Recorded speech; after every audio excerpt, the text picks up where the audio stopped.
यही असली ईमान है। तो कहा ये आपने लफ्ज सुन्नी बोला, ये सुन्नी कहां से आया? हम तो सलफी हैं। मैंने कहा लफ्ज पहले सुन्नी की दलील सुन लीजिए, फिर या रसूलुल्लाह की दलील सुन लीजिए, फिर ईद मिलादुन नबी की भी दलील सुन लीजिए, फिर मैं आऊंगा तालीम के ऊपर। मुतफर्रिकात होनी चाहिए। अल्लाह ताला कुरान मजीद में फरमाता है यौम तजवुद्दु वजूह व तस्वुद्दु वजूह।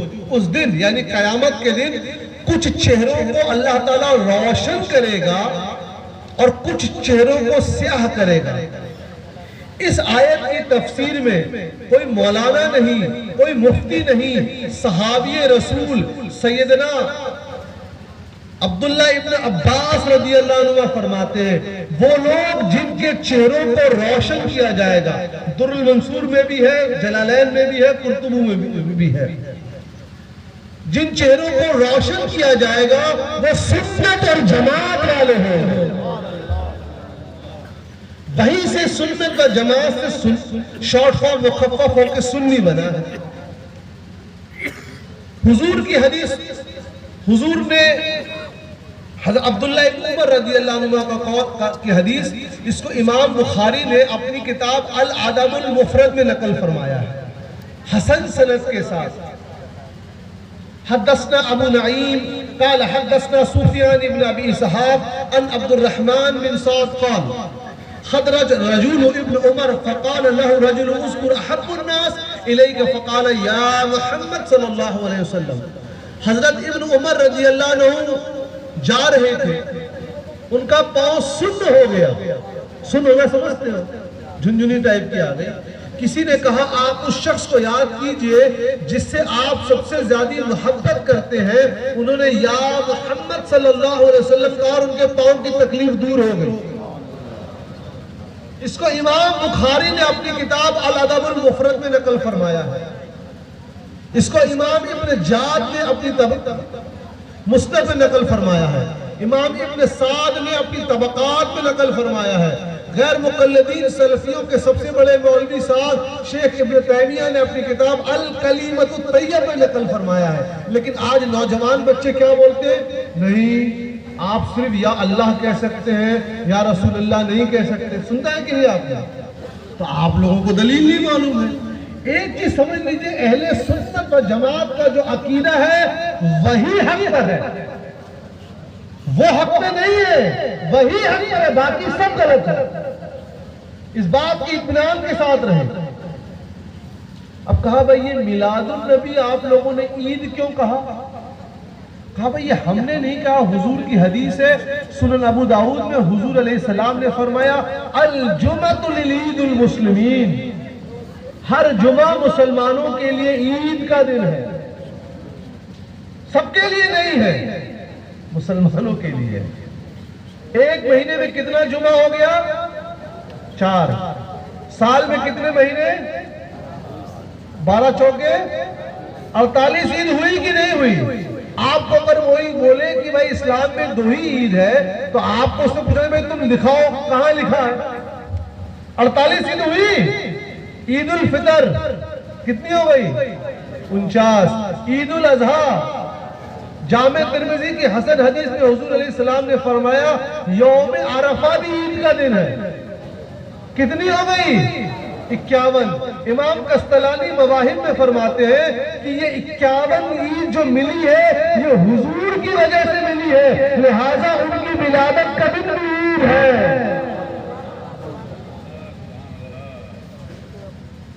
तो हमारे बच्चे सिर्फ घूमने में इंटरेस्ट लेते हैं। 10th में आ गए, अब 10th पास करके लगता है हम बहुत बड़े जो है हमने किला फतह कर लिया। याद रखिए आज क्लर्क बनने की जो रिक्वायरमेंट है गवर्नमेंट में वो है ग्रेजुएशन विद कंप्यूटर स्किल। तो आपको खानकाह बरकातिया का पैगाम आम करना है, आधी रोटी खाइए, बच्चों को पढ़ाइए, अपनी गैर जरूरी जो खर्चे उनको कम कीजिए। कौन बोलता है आपको डेली मुर्गा मुसल्लम खाने को? बच्चों को भी बोल रहा हूं, नौजवानों में दिक्कत क्या है कि पहले बच्चे पैसा इकट्ठा करते थे तो सोचते थे हम इससे जो है उम्रा में जाएंगे, बगदाद शरीफ जाएंगे। अब बच्चे बोलते नहीं, पैसा इकट्ठा हो जाएगा तो हम सबसे महंगा वाला मोबाइल फोन खरीदेंगे। तो कहां कहां रोना है। याद रखिए, अल्लाह ताला 70 माह से ज्यादा अपने बंदों से प्यार फरमाता है, लेकिन हमने खुली बगावत की है, खुली बगावत। अगला महीना रमजानुल मुबारक का महीना आ रहा है कि नहीं? सुनिए हदीस शरीफ, इमाम इब्न हिब्बान ने अपनी सही में हदीस नकल फरमाया, अल्लाह के रसूल सल्लल्लाहु अलैहि वसल्लम मिंबर तशरीफ पे जलवा फरोज है, ऊपर तशरीफ ले जा रहे हैं, 3 मरतबा फरमाया आमीन आमीन आमीन। सहाबा इकराम ने पूछा, या रसूलुल्लाह सल्लल्लाहु अलैहि वसल्लम, आज आपने 3 मरतबा आमीन फरमाया, क्या वजह है?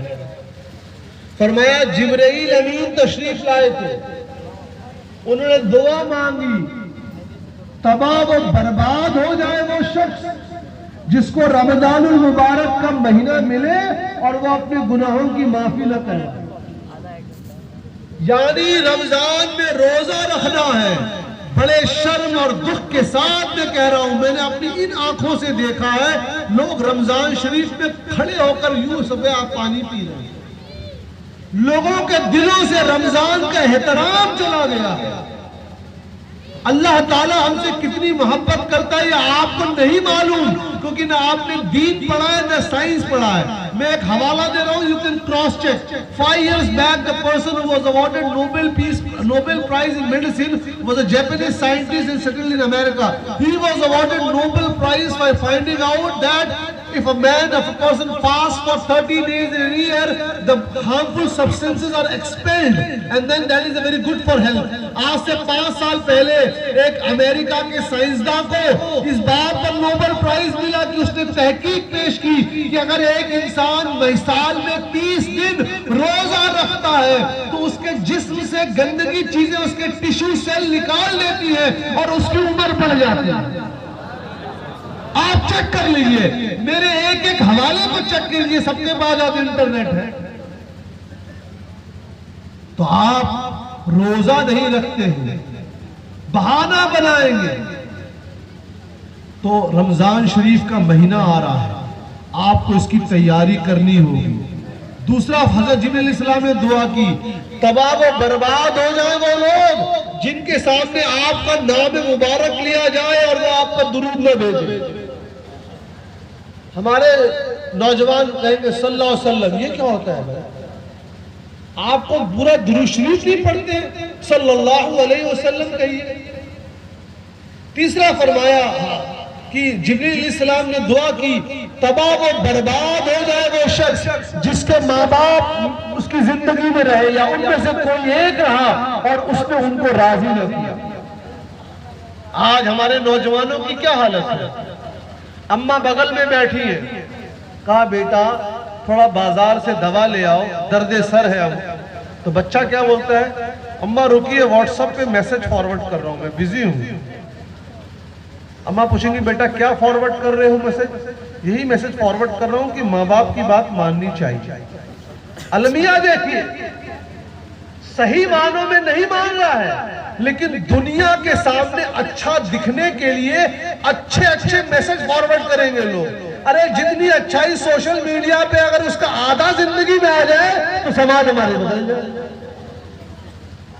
हदीसें फॉरवर्ड कर रहे हैं, नमाज पढ़ा करो और याद नहीं है पिछले बार फजर की नमाज कब पढ़ी, दुरूद शरीफ पढ़ लीजिए।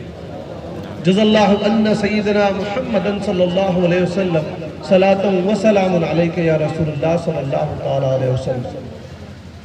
तब्दीली कैसे आएगी? उम्मत कौम मोहल्ले को मत बदलिए, ना ना ना ना। सूफिया इकराम का जो तरीका है उसको इख्तियार कीजिए और वो ये है अपने आप को बदलिए। किन किन लोगों ने स्कूल में केमिस्ट्री पढ़ी है, हाथ ऊपर कर दे। माशाल्लाह, तो अच्छा शहर है भाई। आप लोग को मालूम है लफ्ज केमिस्ट्री अंग्रेजी अरबी लफ्ज अल कीमिया से बना है। नहीं मालूम। चीनी को इंग्लिश में क्या बोलते हैं? शुगर। आपको मालूम है ये लफ्ज शुगर जो है अरबी लफ्ज शक्कर से आया है, शुक्र से? नहीं मालूम। बैंक में ले आकर आप चेक देते हैं, चेक देते हैं ना, अरबी लफ्ज शक से चेक बना है। तो हमको लगता है कि हमको बहुत इल्म है, लेकिन पता ये लगा हमारे बच्चे प्रमोट होकर 5वीं से 6ठी, 6ठी से 7वीं में आ रहे हैं, आता कुछ नहीं है। मैं आपको बता रहा हूं, मैं यूनिवर्सिटी में पढ़ाता हूं, ग्रेजुएशन किए हुए बच्चों को एक पेपर देता हूं कि आप 1 पेज का एप्लीकेशन लिखिए। जरूरी नहीं है कि इंग्लिश में लिखिए, आप हिंदी उर्दू किसी जबान में लिखिए। किसी एक जबान में हमारे बच्चे आज एप्लीकेशन नहीं लिख सकते हैं, क्योंकि उनको एक खतरनाक जबान सिखा दी गई है, रोमन उर्दू। आप कैसे AAP, आप KAISE कैसे हैं, ये आता है हमारे बच्चों को। याद रखिए, कौम की जिम्मेदारी नौजवानों के ऊपर है। आपको वक्त की पाबंदी करनी है। Army, navy, air force, police, doctor, engineer, सब में जाना है, कोई काम बुरा नहीं, लेकिन ये कब जाएंगे? जब आप अपने वक्त की पाबंदी करेंगे, जब आपको मालूम होगा कि कहां पर कोचिंग होती है और कहां पर ट्रेनिंग होती है। लेकिन कितने भी बड़े साइंसदान बन जाइए, आपको ईमान नहीं मालूम तो क्या फायदा। हुजूर की हदीस है, जब तौलो तो झुकता हुआ तौलो। क्या मतलब है इसका? कि अगर आपसे कोई 2 किलो सामान खरीद रहा है, उसको थोड़ा ज्यादा दे, 2 किलो 100 ग्राम दे। ये हुजूर की हदीस है। अब अगर इस पे कोई गैर मुस्लिम अमल करेगा तो वो कामयाब होगा कि नहीं होगा? क्यों? हुजूर की हदीस पे अमल कर रहा है। मैं बता रहा हूं दुनिया में कामयाब होने के तरीके। हमने कहा कांटा मार दिया, किसी ने 2 किलो मांगा तो हम उसको देंगे 1 किलो 800 ग्राम, फिर बोलेंगे हजरत तावीज दे दीजिए, हमारे तिजारत में बरकत नहीं हो रही। हुजूर ने फरमाया वादा खिलाफी मत करो, जो वादा खिलाफी करे वो हम में से नहीं। आज क्या हो रहा है? मैंने आपसे 2000 रुपया उधार ले लिए और कहा भाई मैं जुमा को वापस करूंगा। अब जुमा को फोन आया, अरे इनको तो मुझे वापस करना था। बच्चे को फोन पकड़ा दिया, कह दो अब्बा नहीं है। झूठ बोलना अपने बच्चे को सिखा रहे हैं और उम्मीद क्या करेंगे हमारा बच्चा तहज्जुद पढ़े। आप में से जो भी बिजनेसमैन है, आपको मालूम है, अगर आप किसी के पास गए और कहा भाई मुझे 100 टोपी चाहिए, मान लीजिए किसी टोपी के व्यापारी के गए और मैं इसकी रकम आपको 1 हफ्ते में दे दूंगा। उसने आपको 100 टोपी उधार पे दे दी और आपने 1 हफ्ते बाद उसको रकम दे दी। उसकी नजरों में आपकी वैल्यू बढ़ गई कि ये वादे का पक्का है। आप अगली बार बोलेंगे भाई 200 रुपए 200 टोपी लो, मैं आपको वापस करूं, वो आपको देगा। बिजनेस में सारी की सारी जो वैल्यू है वो आपकी जबान की है। आज मुसलमान झूठे हो गए, अपने वादे के पक्के नहीं है, गैर अमल कर रहे, इसलिए तिजारत में कामयाब। रहमत आलम कॉन्फ्रेंस है, हुजूर की तालीमात मुसलमानों के लिए सिर्फ नहीं है। हमने हुजूर की एक तालीमात पे मान लिया, ला इलाहा इल्लल्लाह मुहम्मद रसूलुल्लाह, लिहाजा उसके बिना में हमको जन्नत मिलेगी, ये ईमान है। लेकिन दुनिया में जो हुजूर ने कामयाबी का तरीका बताया उसको हमने छोड़ दिया। इसलिए हुजूर ने फरमाया सफाई आधा ईमान है। हमने खाया, हड्डी घर के बाहर फेंक दी। अपने घर को साफ रखा, मोहल्ले को गंदा कर दिया। घरों ने सफाई रखी। तो याद रखिए, हुजूर ने फरमाया एक दूसरे को मिलो तो मुस्कुरा कर मिलो। आप किसी भी एयरपोर्ट पर जाइए या ऑफिस में जाइए, चाहे सरकारी हो चाहे प्राइवेट हो, वहां जो शख्स खड़ा है, मर्द है, अगर बीवी से बेलन से मार खाकर भी आया होगा तो मुस्कुरा कर बोलेगा आइए।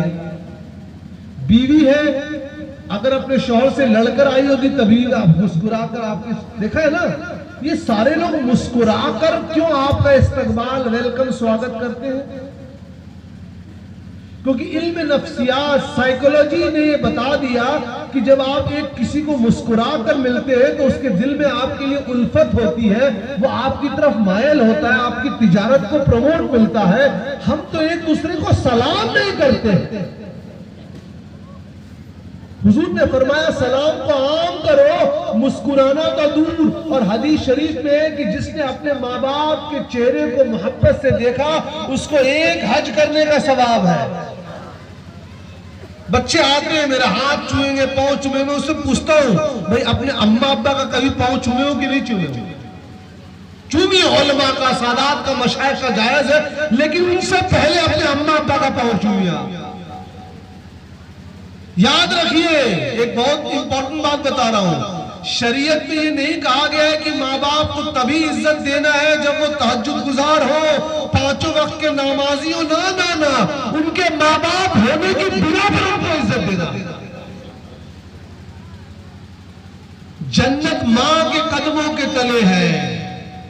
कभी अपनी अम्मा को राजी किया तो हम कहां कहां देखेंगे, इल्म में हम गिरे हुए हैं, अखलाक में हम गिरे हुए हैं, किरदार में हम गिरे हुए हैं। हुजूर अलैहिस्सलाम की हदीस जामे तिर्मिजी में फरमाया कि जब सोसाइटी में, समाज में जिना आम हो जाएगा तो अल्लाह ताला आसमान से बीमारियों को नाजिल फरमाएगा।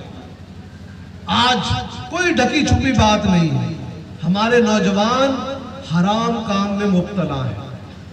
आपने अभी अभी मिराजुल नबी की तकरीरों में सुना होगा, हुजूर अलैहिस्सलाम को मिराज की शब कुछ लोगों को दिखाया गया जिनके सामने साफ गोश्त रखा था और सड़ा हुआ गोश्त भी रखा था और वो लोग सड़ा हुआ गोश्त खा रहे थे। हुजूर ने जिब्रील अलैहिस्सलाम से पूछा ये कौन? कहा ये वो लोग हैं जो दुनिया में अपनी बीवियों को छोड़कर गैर औरतों के साथ ताल्लुक बनाते थे, और ऐसी औरतें जो अपने शौहरों को छोड़कर गैरों के साथ ताल्लुक बनाती थी। तो याद रखिए, एक दूसरी रिवायत में है कि ऐसे लोगों को दिखाया गया वो खून का और पीप पी रहे हैं और उनके होठों पे कील ठोकी जा रही है। कहा वो लोग हैं जो दुनिया में हरामकारी करते थे। तो नौजवानों, अपनी नस्लों को बर्बाद मत करो, शादी करो। अल्लाह ताला ने जायज रिश्ता रखा है। इस्लाम कितना पाकीज़ा मजहब है। मैं एक नुक्ता बयान करूंगा, आप सब अखबार पढ़ते होंगे ना, ईसाई मजहब का सबसे बड़ा जो पेशवा होता है उसको क्या कहते हैं? पादरी, पोप कहते हैं। पोप कहते हैं। वो कहां रहता है, किस शहर में रहता है? चर्च तो बहुत सारे हैं ना, पूरी दुनिया का सबसे मरकजी चर्च कहां पे है? बताइए कोई बच्चा, कोई बताइए। हाँ, किसी ने बोला वेटिकन सिटी बताया इन्होंने। वेटिकन यूरोप में शहर है, वेटिकन में रहता है। पोप बनने की एक शर्त है कि जो कमारा है वही शर्त को बन सकता है, जिसने शादी कर ली वो पोप नहीं बन सकता। ध्यान में रखिएगा, ठीक है। उसी तरह यहूदी धर्म का जो सबसे बड़ा होता है उसको राबई कहते हैं, उसके लिए भी शर्त है कि वो वही बन सकता है जिसने शादी नहीं की हो। उसी तरह तमाम दीगर मज़ाहिब में नाम नहीं लूंगा, वजह समझ रहे हैं। जितने मजहब आपके जहन में आ जाए, जितने दुनिया के, उन सब में ये शर्त है कि जो सबसे बड़ा धर्म गुरु होगा उसको शादी नहीं करनी है, उसको ब्रह्मचर्य का पालन करना है। क्यों? बताइए। हमारे नौजवान बच्चों अखबार पढ़ते हैं, अखबार भी ठीक से तो नहीं पढ़ते, सिर्फ आखिरी का पेज पढ़कर क्रिकेट देखेंगे और उससे पहले वाला कौन सी सिनेमा घर में कौन सी फिल्म रिलीज हो रही है। क्यों? इन मज़ाहिब में ये शर्त है।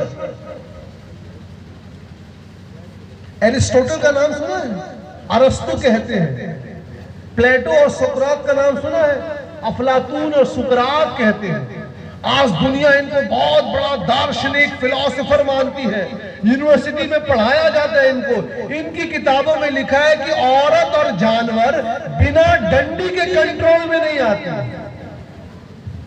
नारी की, स्त्री की जितनी ज्यादा इन लोगों ने भत्सना की है, लेकिन यूनिवर्सिटी में इनको दार्शनिक बनाया जा रहा है। इन तमाम मज़ाहिब में क्यों ये शर्त है कि धार्मिक गुरु होने के लिए कुंवारा होना है?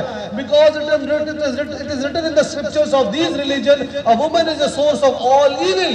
इन मज़ाहिब की किताबों में लिखा है कि औरत बुराइयों की जड़ होती है। अब आइए इस्लाम की तालीम, हुजूर अलैहिस्सलाम ने फरमाया जन्नत माँ के कदमों के तले है। हुजूर अलैहिस्सलाम ने फरमाया निकाह आधा ईमान है। और इस्लाम वाहिद रिलीजन है जिसने कहा बाप की प्रॉपर्टी में बेटी को हक है। अब अगर हम ना दें, इस्लाम की शिक्षाएं पुस्तकों में तो है, लेकिन पुस्तक से क्या फायदा अगर हमारे नौजवान उसके विपरीत काम करें। मैं क्लिष्ट हिंदी का भी उपयोग कर सकता हूं, ऐसी बात नहीं है, हिंदी भाषा का भी ज्ञान है, किंतु यहां पर हिंदी भाषा से अनभिज्ञ लोग हैं, इसीलिए उर्दू जबान का इस्तेमाल कर रहा हूं। सारी अच्छी अच्छी बातें लिखी हुई हैं, निगाहों को नीची रखो, औरतों को मत देखो, सूद मत लो, बुराई मत करो, चुगली मत करो, लेकिन गैर लोग दूसरे जो इस्लाम धर्म को नहीं मानते वो आपकी किताबों को नहीं देखेंगे, वो तो आपको देखेंगे। क्या हमने अपना चरित्र, अपना किरदार ऐसा बनाया? हर मजहब में कुछ कुछ अच्छी बातें हैं। विद्या इल्म के ऊपर ऐसा नहीं है, दूसरे मजहबों में भी है। विद्या ददाति विनयम, विनयम ददाति पात्रताम, पात्रता धर्मापनोति, धना धर्मम तत सुखम। विद्या विनय देती है, विनय से पात्रता मिलती है, और पात्रता से धन प्राप्ति और सुख की प्राप्ति होती है। अगर वो विद्या को छोड़ दे तो कोई नहीं है। एक दूसरे श्लोक में कहा गया अकूलिनो भी विद्यावान नवरे की सब पूज्यते। कोई कितने भी छोटे कुल में क्यों ना पैदा हुआ हो, अगर उसके पास विद्या है तो उसकी अहमियत मिलती है। हमारे मज़हब में इसको साबित किया गया। बुखारी की हदीस है, सैयदना सालिम रजी अल्लाह अन्हु को जब आजाद करदा गुलाम थे, लेकिन उनको सबसे ज्यादा कुरान मजीद का इल्म था, उन्होंने इमामत की। इस्लाम की तालीमात किताबों में नहीं है, इस्लाम की तालीमात हमारे अखलाक और किरदार से लिखनी चाहिए। लेकिन बड़े दुख के साथ हमारे नौजवान भटक चुके हैं। मैं आपको एक और चीज बताऊं, UDHR, universal declaration of human rights, Urdu में कहते हैं इंसानी हुकूक का आलमी मंशूर, 1948 में जिनेवा में कॉन्फ्रेंस हुई, जिसमें विश्व के दुनिया के तमाम देशों ने अपना अपना एक रिप्रेजेंटेटिव प्रतिनिधि भेजा और एक कानून बनाया। बहुत से उसमें दफात हैं। उसमें एक ये कहा गया कि हम आज से काले और गोरे का भेद खत्म करते हैं। किसका भेद? काले। आप पढ़ सकते हैं, मेरी एक एक बात को इंटरनेट पे चेक कर लीजिए। 1948 से पहले बेल्जियम में, यूरोप के दूसरे मुल्कों में जो काली जाति के लोग होते थे, काली चमड़ी के लोग होते थे, उनको जानवरों की तरह पिंजड़े में रखकर बेचा जाता था। तो कितने साल पहले दुनिया वाले जाग गए? 1948 में, यानी आज से 80-90 साल है ना। 1400 साल पहले अल्लाह के रसूल सल्लल्लाहु अलैहि वसल्लम ने फरमाया, तुम में कोई काला किसी गोरे से अच्छा नहीं है, न कोई गोरा किसी काले से अफजा है, न कोई अरबी किसी अजमी से बेहतर है, न कोई अजमी किसी अरबी से बेहतर है। इन्ना अकरमकुम इंदल्लाहि अत्क़ाकुम, तुम में अल्लाह के सबसे करीब वो है जो ज्यादा तकवा वाला है। तकवा यानी बुराइयों से बचना और शरीयत पे अमल करना। है कोई दुनिया का गोरा जो सैयदना बिलाल रज़ी अल्लाह अन्हु के पांव की धूल के बराबर हो सके? इस्लाम की तालीमात जब तक प्रैक्टिकल थी, इस्लाम अमन मोहब्बत का मजहब था। मैं इसकी एक और तारीखी वाकया देता हूं। सैयदना उमर रज़ी अल्लाह अन्हु जब बैतुल मुक़द्दस में जा रहे थे, और अपने घर में जाइए, अपने बच्चों को वर्ल्ड मैप खोल के दिखाइए, क्लास 9 के बच्चे को, कौन सी क्लास के? 9वीं क्लास के। बोला बेटा इस वर्ल्ड मैप में जरा मक्का शरीफ ढूंढ के दिखा दो। ब्लैंक मैप होना चाहिए, लिखा नहीं हो, मतलब लिख के बता देगा। आपका बच्चा मक्का शरीफ वर्ल्ड मैप में नहीं ढूंढ सकता, मदीना शरीफ नहीं ढूंढ सकता, बैतुल मुक़द्दस नहीं ढूंढ सकता, लेकिन वहां चौराहे पे खड़े होकर उलमाए अहले सुन्नत पे उंगली उठाएगा। ये हमारी हालत है। सोचिए कितनी बुराई हम पर आ गई। तो हजरत उमर रज़ी अल्लाह अन्हु जब बैतुल मुक़द्दस पैलेस्टीन में है, जब वो जा रहे थे तो उनके साथ उनका खादिम भी था। लंबा सफर था और ऊंट एक, तो हुआ ऊंट पर बारी बारी बैठेंगे हम लोग, बराबरी कहा कि ये गुलाम है, तो ये नहीं कि नीचे चलेगा ऊंट की रस्सी पकड़कर। हजरत उमर ने फरमाया नहीं, कुछ देर मैं बैठूंगा, कुछ देर तुम बैठोगे। ऐसे सफर करते करते चलते रहे। अब जब फिलिस्तीन में दाखिल हुए बैतुल मुक़द्दस में, वहां यहूदियों ने देखा कि ऊंट पर बैठा हुआ एक शख्स है। उन्होंने सोचा कि यही मुसलमानों के अमीर है, हजरत उमर है, आकर उनको इज्जत देने लगे। तो उस गुलाम ने कहा, अरे मैं नहीं, जिन्होंने रस्सी पकड़ी है वो उमर है।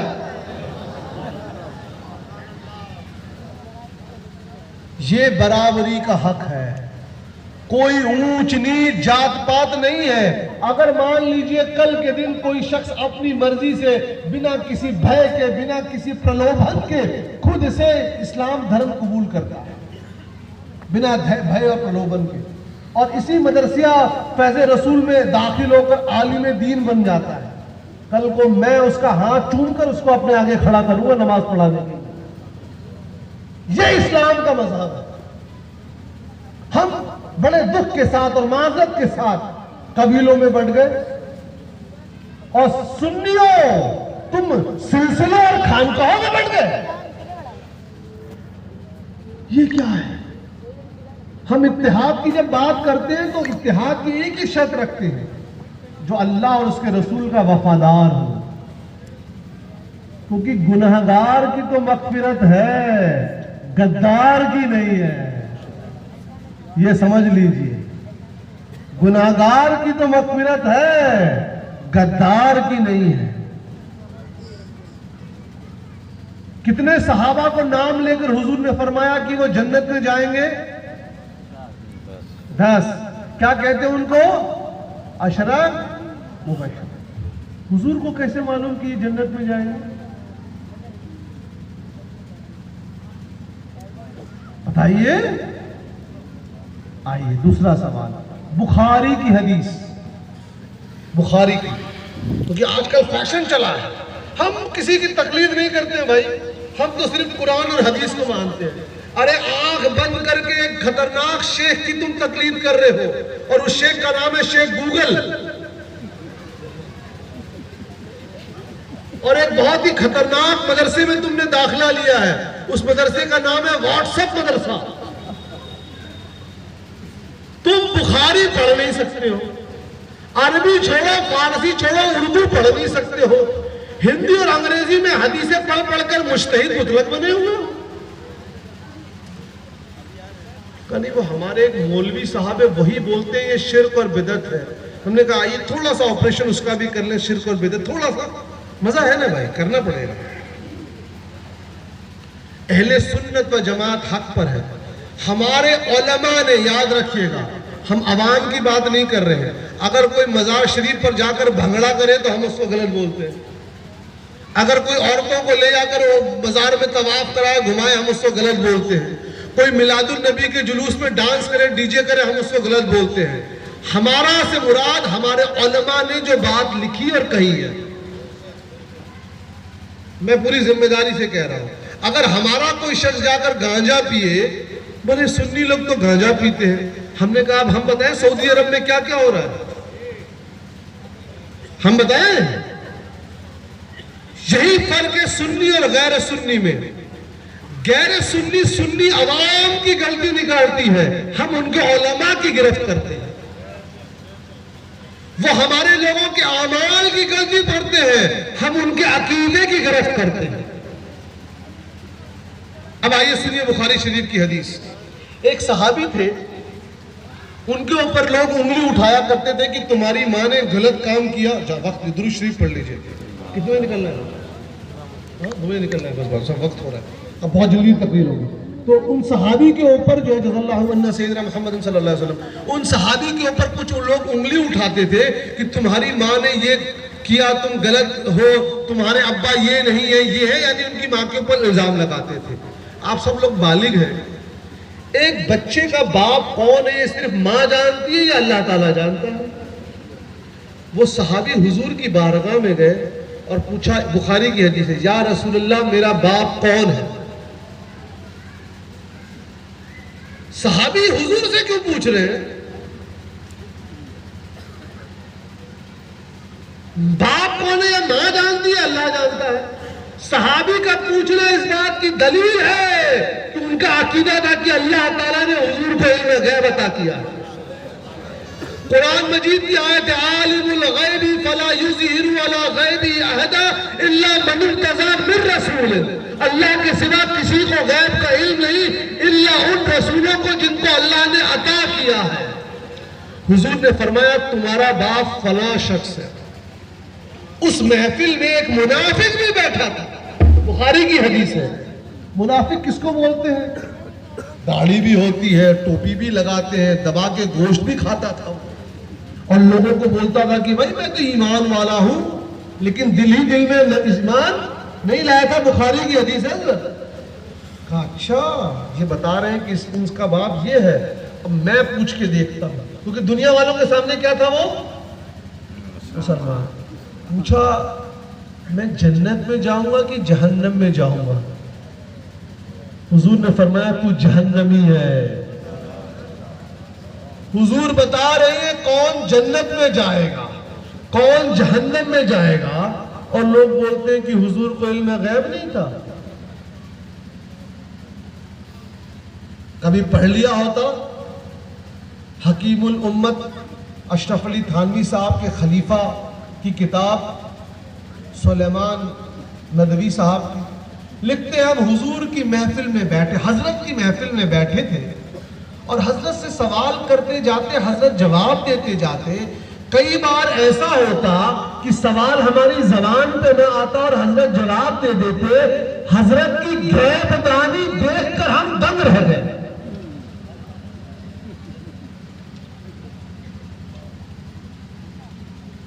ये कब्र पे जो आप लोग जाते हैं, कब्र पुजवा है आप लोग, क्या है?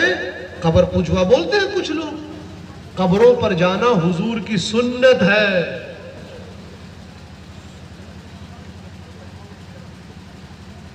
शाह वलीउल्लाह मुहद्दिस देहलवी अपनी किताब अल कौलुल जमील में लिखते हैं, हुजूर अलैहिस्सलाम साल में एक मर्तबा जंगे ओहद के शोहदा की कब्रों पर जाया करते थे और उनके बाद खुलफाए राशिदीन पर इस पे अमल किया। इसकी रोशनी में उर्स मनाना जायज है। शाह वलीउल्लाह लिख रहे हैं। और सुनिए, इसको नौजवान बच्चे इस वाक्य को याद कर लें। अरवाहे सलासा किताब का नाम है। क्या नाम है? अरवाहे सलासा, थानवी साहब की किताब है। लिखते एक बार दारुल उलूम देवबंद में लोग बीमार होने लगे, जाड़े का बुखार पड़ने लगा। वहां के पूर्व प्रिंसिपल, साबिक प्रिंसिपल की कब्र थी देवबंद के। लोग वहां जाते, वहां के कब्र की मिट्टी निकालते और अपने जिस्मों में लगा लेते और उनका बुखार ठीक हो जाता। सुनिए आगे का वाकया। लेकिन बुजुर्ग के जो बेटे थे वो बड़े तेज तर्रार थे, उनको गुस्सा बड़ा जल्दी आता था। उनको गुस्सा आया कि हर रोज लोग मेरे अब्बा की कब्र से मिट्टी निकाल के ले जाते हैं, कब्र धंस जाती है, मुझे बाल्टी में मिट्टी डालनी पड़ती है। तो एक दिन गए, कब्र के सामने खड़े होकर कहा, ए मेरे अब्बा खबरदार, कल से करामात दिखाना बंद नहीं किया तो मिट्टी नहीं डालूंगा और ऐसे ही पड़े रहो। लेकिन अगले दिन से करामात दिखाना बंद कर दिया और मामला ठीक हो गया। लेकिन कब्र पुजवा हम लोग हैं, कब्र पुजवा हम सुन्नी हैं। मैं आज बहुत सख्त ऑपरेशन नहीं कर रहा हूं। देखिए जो हम पर एतराज करते हैं, दरअसल न उनको कुरान शरीफ का इल्म है, न उनको हदीस शरीफ का इल्म है, न उनको अपने अकाबीर की किताबों का इल्म है। याद रखिए नौजवान बच्चों, इल्म हासिल इसलिए नहीं करना है कि मुनाजरा करना है। और इंटरनेट पे मत जाइए, इंटरनेट पे जाने वाले लोग अपने आप बोलेंगे जी हम रफादैन करते हैं, आपको दिखाएंगे, देखिए बुखारी में है रफादैन। पूछे उनसे, भाई आपने हदीस अरबी में पढ़ी है, हुजूर ने ये क्यों फरमाया कि ये लोगों में तुमको देखता हूं कि तुम नमाज में सरकश घोड़े की तरह अपने हाथों को हिलाते हो, ऐसा मत किया करो। पूछो ये हुजूर ने घोड़ा नहीं सरकश घोड़ा क्यों कहा? ये अखबार मदीना किताब पढ़ी है, मैं सनद पढ़ दूं और फिर मैं चलूंगा क्योंकि वक्त हो रहा है, सिर्फ अहले इल्म के लिए पढ़ दूं। हदीस की सनद सुन लीजिए कि रफादैन मनसूख हो चुका है, रफादैन मनसूख हो चुका है। मैं बता के बच्चों के वक्त हो गया, जी भर के तकरीर नहीं हो पाई है। किताब का नाम है अखबारुल फुक़हा वल मुहद्दिसीन और इस्नाद सही है। उस्मान इब्न मोहम्मद रवायत करते हैं, उबैदुल्लाह इब्न यहिया से वो रिवायत करते हैं, उस्मान इब्न सौदा से वो रिवायत करते हैं, हफ्स इब्न मैसरा से वो रिवायत करते हैं, ज़ैद इब्न असलम से वो रिवायत करते हैं, अब्दुल्लाह इब्न उमर से। वो फरमाते हैं कि हम रसूलुल्लाह सल्लल्लाहु अलैहि वसल्लम के साथ मक्का शरीफ में थे। उस वक्त हुजूर नमाज के शुरू में अपने दस्त मुबारक को उठाते, नमाज के दरमियान भी उठाते, लेकिन जब हम हिजरत करके हुजूर के साथ मदीना शरीफ ले आए तो हुजूर ने रफादैन करना बंद कर दिया था। सुन लीजिए दो तीन बातें बहुत जल्दी। सही हदीस है कि हुजूर अलैहिस्सलाम ने असर और मगरिब की नमाज को जोहर और असर की नमाज को मिलाकर पढ़ा, बिल्कुल सही हदीस है, हम अमल नहीं करते हैं। तो एक चीज याद रखिए, हर सही हदीस पे अमल नहीं होता है। अब इसकी वजह सुन लीजिए। अल्लाह ताला कुरान मजीद में फरमाता है इन्नस्सलात कानत लिल मुमिनीन किताबम मौकूता। अल्लाह ताला ने मुसलमानों पर फिक्स वक्त, मुकर्रर वक्त पे नमाज को फर्ज किया है। यानी इस वक्त आप इशा फजर नहीं पढ़ सकते हैं, जोहर नहीं पढ़ सकते। क्यों? क्योंकि अल्लाह ताला क्या फरमा रहा है कि नमाज मुकर्रर टाइम पे है। तो हमारे हनफी फुक़हा कहते हैं कि ये जो हदीस शरीफ है कि हुजूर ने असर को और जोहर को मिलाकर पढ़ा, इसका मतलब ये है कि अगर बलिया में असर का वक्त 3:41 पे शुरू हो रहा है तो हुजूर ने जोहर 3:40 पर खत्म किया और 3:41 को असर शुरू किया। दोनों नमाजें अपने अपने वक्त में हैं, दोनों बनी हुई है। दूसरी हदीस है, बिल्कुल सही हदीस, कि हुजूर को इत्तला दी कि फला शख्स की मौत हो गई है कहीं, हुजूर ने उसके जनाजे की नमाज गायबाना पढ़ी। यानी मौत किसी शहर में हुई थी और हुजूर ने जनाजे की नमाज दूसरी शहर में पढ़ी, बिल्कुल सही हदीस। हम नहीं अमल करते, लेकिन हम अकेले नहीं हैं। किसी सहाबा ने इस हदीस पे अमल नहीं किया, किसी सहाबा ने अमल नहीं किया। तो सहाबा को दीन समझ में नहीं आया है, आज ये इंटरनेट वाले मुज्तहिद को समझ में आ गया है। वजह क्या है? वजह सुनिए। जनाजे की नमाज के लिए जनाजा का सामने होना शर्त है। चूंकि हुजूर की निगाह नबुव्वत की इतनी रोशनी थी कि वो मैयत को देख रहे थे, लिहाजा ये उनके लिए खास अमल था।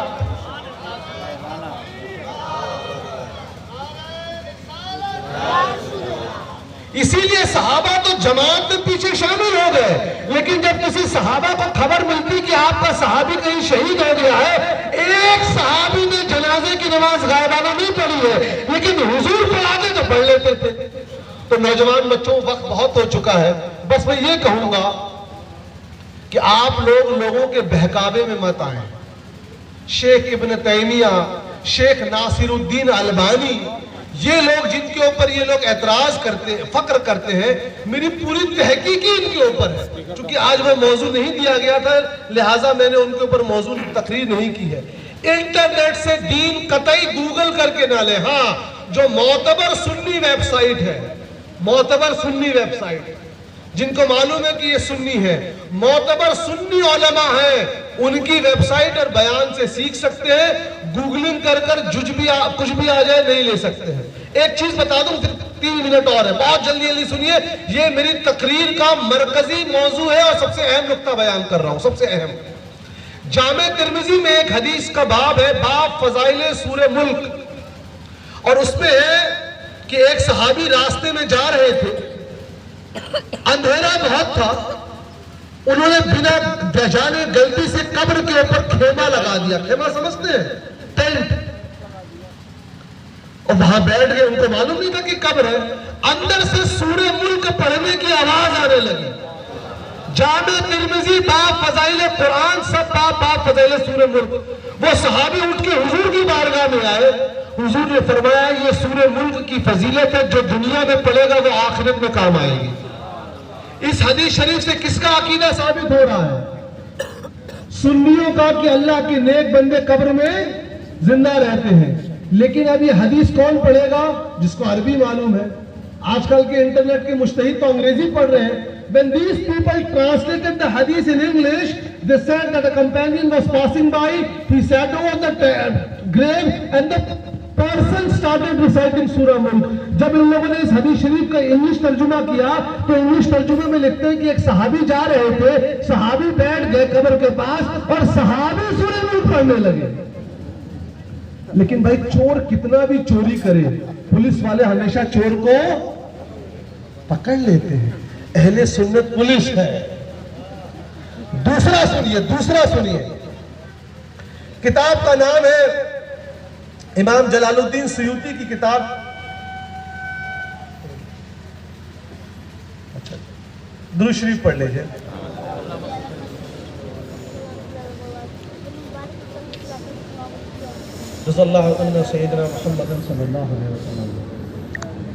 हाशिया सावी अल जलालैन लिखते हैं, आज से 300 साल पहले के बुजुर्ग इंडिया के नहीं थे, मिस्र के थे। लिखते हैं हमारे जमाने में एक बहुत खतरनाक फितना आया है जो लोगों पर जुल्म और सितम करता है, लोगों को काफिर और मुशरिक कहता है, और इस फितने का नाम है अल वहाबिया अरबी में। इन सलफी गैर मुकल्लिदीन ने जब इस किताब को छापा, इस पूरी इबारत को निकाल दिया। लेकिन अहले सुन्नत पुलिस, हमने पुरानी किताब का फोटो खींचा, इनकी नई नुस्खे का दोनों का अगल बगल में छाप दिया। तीसरा सुन लीजिए, इमाम इब्न हजर अस्कलानी के शागिर्द इमाम सखावी लिखते हैं, जब लोग अपने घरों में दाखिल हो तो कहे अस्सलामु अलैका या रसूलुल्लाह, अगर कोई ना हो कि हुजूर की रूह मुबारक मोमिनीन के घर में आती है। इस हदीस का जब इन लोगों ने तर्जुमा किया तो लिख दिया ये ना कहे, ला लफ्ज का इजाफा कर दिया। क्योंकि वक्त कम है, इनकी जितनी चोरी है ये सब आपको फ्री में मिल जाएगी। बंदे नाचीज की किताब का नाम है तहरीफात। क्या नाम है? तहरीफात। गूगल में इंग्लिश और उर्दू दोनों जबान में है। टाइप करेंगे तहरीफात बाई डॉक्टर सैयद फजलुल्लाह चिश्ती, उर्दू में डाउनलोड कर लीजिए। इंग्लिश में किताब का नाम है फैब्रिकेशंस, मेरा नाम डालिएगा, फैब्रिकेशंस बाई डॉक्टर सैयद फजलुल्लाह चिश्ती। हमने जितनी इन्होंने दीन की किताबों में हेर फेर किया है उसकी फोटो खींच खींच के छाप दी है। 23 चोरी को पकड़ा है। और जो लोग खरीदना चाहें तो 70-80 रुपए में दिल्ली में आप मक्तबा इमाम आजम से मंगवा भी सकते हैं। मैं सबका शुक्रिया अदा करना चाहता हूं कि आपने मुझे यहाँ बुलाया। वक्त की कमी होने की वजह से मैं बहुत ज्यादा गुफ्तगू नहीं कर पाया। इंशाअल्लाह जिंदगी